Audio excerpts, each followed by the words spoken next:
नमस्कार दोस्तों, आज की इस क्लास में आप सभी का स्वागत है। और आज की इस क्लास में दोस्तों मैं प्रॉफिट एंड लॉस को लेकर के कुछ स्पेशल टाइप्स के क्वेश्चनों को सॉल्व कर पाऊंगा, जिससे आपके जो कॉन्सेप्ट है और अच्छे से क्लियर हो। इस प्रकार के आप सवाल देख सकते हैं स्क्रीन पे। इस प्रकार के सवाल थोड़ी अटपटे होते हैं पढ़ने में, लेकिन सॉल्व करने में काफ़ी ज़्यादा आसान होते हैं अगर आप इनका कॉन्सेप्ट अच्छे से समझ में आ जाता है। तो आप मेरे साथ सारे सवालों को अटैम्प्ट कीजिए ताकि आपका जो कॉन्सेप्ट है और अच्छे से क्लियर हो। तो इस प्रकार के सवाल है, इन्हें हम आसानी से सॉल्व करेंगे। तो सबसे पहले इनका थोड़ा सा बेसिक समझा देता हूँ इनका, फिर इसके बाद इन सवालों पर आते हैं। ठीक है, सवाल पहला है जो कि बेसिक है, इसके बाद मैं आपको डिफरेंट टाइप के सवाल को करवाऊंगा। ठीक है, तो सवाल पहला है जहाँ पे कह रहा है सवाल की, यदि किसी वस्तु के क्रय मूल्य तथा विक्रय मूल्य का जो अनुपात है 10:11 हो तो प्रतिशत लाभ कितना होगा। ठीक है, तो यहाँ पे हम समझेंगे कि जो वस्तु का जो क्रय मूल्य और विक्रय मूल्य का जो रेशो दिया हुआ है, यहाँ पे लिखते हैं क्रय मूल्य CP, ठीक है, और ये SP, ठीक है, इनका रेशो दिया हुआ है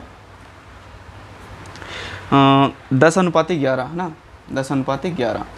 तो यहाँ पर पूछ रहा है इनका लाभ कितना होगा। ठीक है, तो रेशो में चूंकि बात चली तो ये SP कहलाएगा हमारा 11, ठीक है, यानी कि सेलिंग प्राइस, और कॉस्ट प्राइस कहलाएगा 10। ठीक है, तो जब हम लाभ निकालते हैं, प्रॉफिट परसेंटेज निकालते हैं, तो ये हम निकालते हैं CP के रिस्पेक्ट में। ठीक है, तो अगर कोई 10 की चीज़ 10 में खरीदी गई चीज़ और 11 में बेची जाती है तो यहाँ पे लाभ 1 रुपये का हो रहा है। ठीक है, किसके रिस्पेक्ट में हो रहा है? CP के, यानी 10। यहाँ पे क्रय मूल्य आएगा, यहाँ पे लाभ आएगा। ठीक है, गुणित 100, इसको काट देंगे तो आएगा आपका 10% लाभ। इस प्रकार से हम इस सवाल को सॉल्व करेंगे। अगर दोस्तों मैं कहता हूं कि किसी वस्तु के बेचने पर मुझे 20% का लाभ होता है, ठीक है, ऐसे बोलता हूं कि किसी वस्तु को बेचने पर 20% का लाभ होता है, तो यहाँ पे 20 आपको पता है क्या है? ऐसे लिखेंगे 20, फिर नीचे लिखेंगे 100, ठीक है, ये परसेंटेज हटा दिया हमने और इसको छोटा करेंगे तो ये जो हमारा निकल के आता है 1/5। और यहाँ पर जो हमारा 5 है वो CP है, और 1 जो है हमारा ये लाभ है। ठीक है, तो 5 और 1 जोड़ेंगे 6 हो जाएगा, तो 6 हो जाएगा हमारा SP। ठीक, तो इस प्रकार से हम परसेंटेज को काफ़ी आसानी से सॉल्व करेंगे। एक बार आपको फिर से समझाता हूँ। जैसे मैं अगर बोलता हूँ किसी वस्तु को बेचने में मेरे को 20% की हानि होती है, ठीक है, यहाँ पे बताता हूँ किसी वस्तु को बेचने पर 20% की हानि होती है, तो यहाँ पे 20 लिखूँगा, ठीक है, बटे 100, परसेंटेज मैंने हटा दिया, इसको सॉल्व करेंगे तो यह आ जाता है 1/5। ठीक है, अब यहाँ पे एक बोल रहा है कि 20% की हानि होती है अगर, तो यहाँ पे जो 1 है ये हानि है, ठीक है, और जो 5 है ये CP है।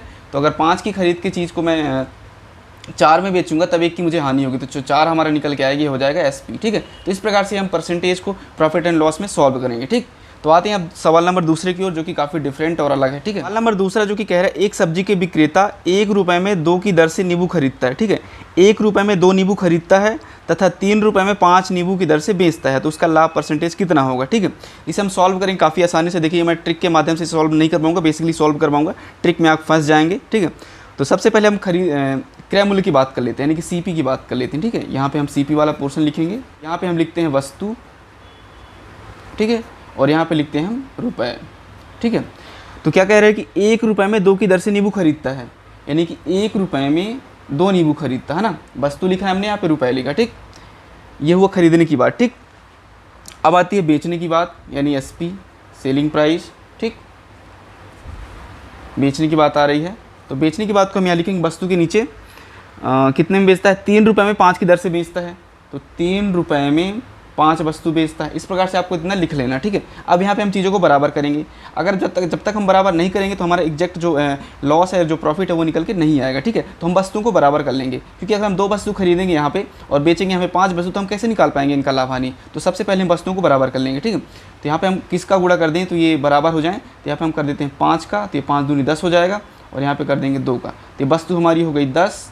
ठीक है, अब यहाँ पे हमने गुणा किया तो यहाँ भी हम 5 का कर देंगे। ठीक है, यहाँ भी हम 2 का कर देंगे। ठीक, तो टोटल ये निकल के आएगा हमारे पास, ये हो जाएगा 5, ठीक है, और ये हो जाएगा 6। ठीक है, कोई चीज़ अगर हम 5 में खरीद रहे हैं और 6 में बेच रहे हैं तो इसका लाभ कैसे निकल के आएगा आपको?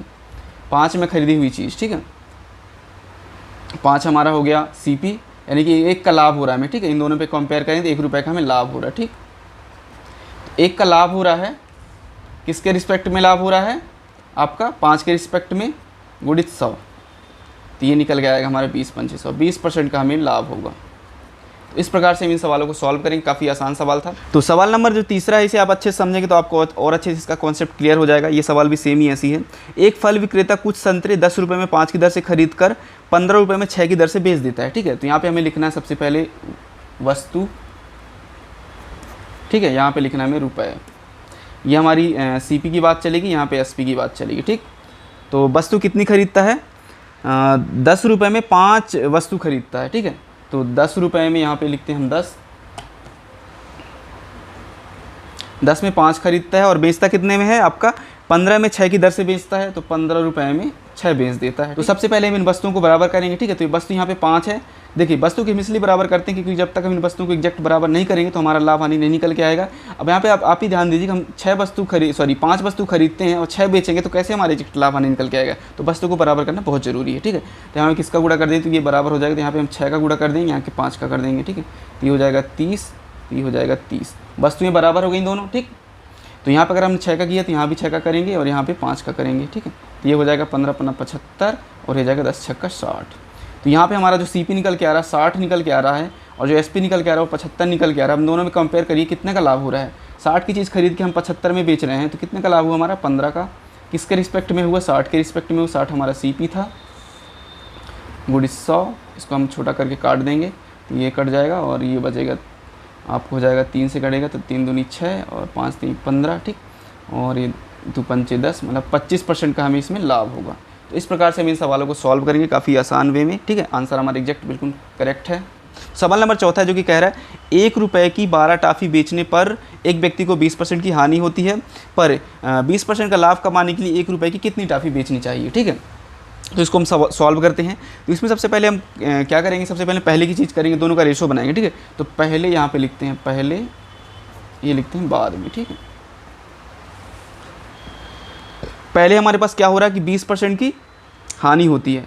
1 रुपये में 12 टॉफ़ी बेचने पर 20% की हानि होती है। तो यहाँ पे हमें कितना लिखेंगे 80 लिखेंगे, ठीक है। और बाद में क्या हो रहा है 20% का लाभ होता है तो यहाँ पे हम लिखेंगे 120। इसका मतलब आप समझ रहे हैं 100% में हमें 20% की हानि होती है तो हम यहाँ पे 80 लिखेंगे पहले, ठीक है। अब बाद में क्या हो रहा है कि परसेंटेज लगा दीजिए यहाँ पे, बाद में 20% का लाभ कमाने के लिए हमें 120 लिखेंगे, ठीक। इनको हम सबसे पहले कट कर देते हैं, इस 0 से 0 कैंसिल हो जाएगा और ये आएगा हमारे पास 2 चौके 8 3 चौको 12, ठीक। तो यहाँ पर 2:3 आएगा, ठीक। और यहाँ पे एक चीज़ बता दूँ आपको, जो मूल्य होता है ये होता है आपका 1/, वस्तु। जो मूल्य होता है वस्तुओं का अपोजिट होता है, ठीक है। तो यहाँ पे हम जो ये हमारा जो चीज़ें हैं ये है हमारा मूल्य का है, ठीक है। अब वस्तु बनाने के लिए हम क्या करेंगे, यहाँ पे 3 को यहाँ लिख देंगे, 2 को यहाँ लिख देंगे, 3:2 हो गया, ठीक। तो पहले क्या हो रहा था कि जो हमारा 3 वस्तु है, ठीक है। अब चूँकि 1 की बात कर रहा है, चूँकि 12 की बात कर रहा है तो 3 बराबर 12 दिया हुआ है, ठीक। 1 की वैल्यू आ रही है हमारे पास 4, इस 4 का यहाँ मल्टीप्लाई कर देंगे तो आ जाएगा 8। तो अब हमें क्या करना है कि 1 रुपये में 8 टॉफ़ियाँ बेचेंगे तब हमें जाके 20% का लाभ होगा। तो आई होप आप लोग को ये सवाल समझ में आ गया होगा, काफ़ी बेसिक सा सवाल था। अब आते हैं सवाल नंबर 5 की ओर, जिससे आपका कॉन्सेप्ट जो है और अच्छे से क्लियर हो जाए। तो सवाल नंबर 5वां है जो कि कह रहा है कि सेम सवाल है, इसको एक बार फिर से देखिए ताकि आपका कॉन्सेप्ट जो है अच्छे से क्लियर हो जाए। तो सवाल 5वां जो कि कह रहा है 1 रुपये में 20 की दर से बटन बेचने पर एक दुकानदार को 4% की हानि होती है और इस पर 20% का लाभ कमाने हेतु 1 रुपये में कितने बटन बेचा जाना चाहिए, ठीक है। 1 रुपये में 20 की दर से बटन बेचने पर एक दुकानदार को 4% की हानि होती है। तो यहाँ पे पहले की बात करेंगे, यहाँ पे बाद की बात करेंगे, ठीक। तो पहले क्या होता है 4% की हानि हो रही थी, यानी कि 96% यहाँ पे लिखेंगे, ठीक है। 100 में से 4 गए 96%। और बाद में क्या हो रहा है 20% का लाभ कमाना है तो यहाँ पे हम लिखेंगे 120, ठीक है %। इसको कट कर देंगे तो ये हमारा, तो ये आएगा 12×8 = 96 और ये आएगा 12×120, ठीक है। इसको फिर से छोटा करेंगे तो ये आ जाएगा हमारा 2 चौके 8, यहाँ पे आएगा हमारा 4 और यहाँ पे आ जाएगा हमारा 5, 2 पंचे 10, ठीक है। तो इनका जो रेशो निकल के आ रहा है 4:5 का निकल के आ रहा है, ठीक है। तो यहाँ पे मैंने जैसे कि बताया था कि ये हमारा जो रेशो है ये मूल्य का रेशो है। और वस्तु का रेशो बनाने के लिए मैंने क्या बताया था आपको, इन दोनों को उल्टा लिख देना, ठीक है, क्योंकि जो मूल्य होता है वस्तु के अपोजिट होता है, ठीक। तो हम यहाँ पे लिखेंगे 5 रेशो लिख देंगे यहाँ पे 4, ठीक है। 5 बराबर दिया हुआ है 20, 5 की वैल्यू दी हुई है आपको 20, तो 1 की वैल्यू आएगी हमारे पास 5 चौको 20, 4 आएगी, ठीक। और उसी 4 का हम यहाँ पे कर देंगे गुणा तो बराबर आ जाएगा 16। यहाँ पर जो है 1 रुपये में 16 बटन बेचे जाने चाहिए तब हमें जाके 20% का लाभ होगा। तो इस प्रकार से हम इस सवालों को सॉल्व करेंगे। काफ़ी आसान सवाल थे, आई होप आप लोगों को समझ में आ गए होंगे। तो मिलते हैं अगली वीडियो में, तब तक के लिए नमस्कार।